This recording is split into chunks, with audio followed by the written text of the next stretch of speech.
batu yote venye mko mnatufata kwa saa kama na hii. Hii ni orphelina gift yenye mnaona ni watoto ambao walipoteza wazazi. Nabo wako na dua ya kuishi sawasawa na watoto wengine wote. Tunamshukuru baba yetu Zawadi ambaye anawaangalia vile yenye mko mnamuona hapa. Mkono yake yeye peke haitoshe kwa ajili ya kuangalia aba watoto.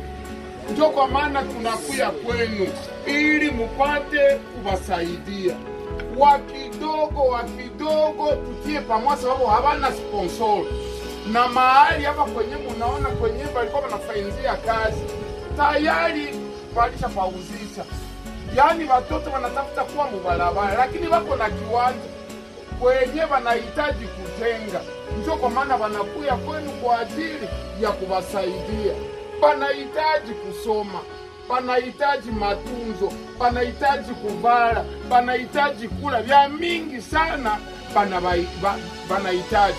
Ndio kwa maana tunakuya kwenu. Munaona hii vikapu yenye munaona hapa kupolo.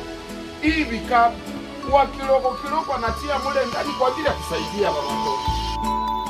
Patati tunakuya kwenu, labda uko mbali, unapita tu kwa hii nimero, unatuma faranga yako hapa na itawafikia. Tusaidie aba watoto batatu, tuwasaidie. Hata makanisa tunasema karibu, viongozi tunasema karibu, nye wote wa roho mzuri tunasema karibu kwa kusaidia aba watoto ili wapate kuishi sawasawa na wengine, wapate kujenga nafasi yao wenye pataishi mzuri.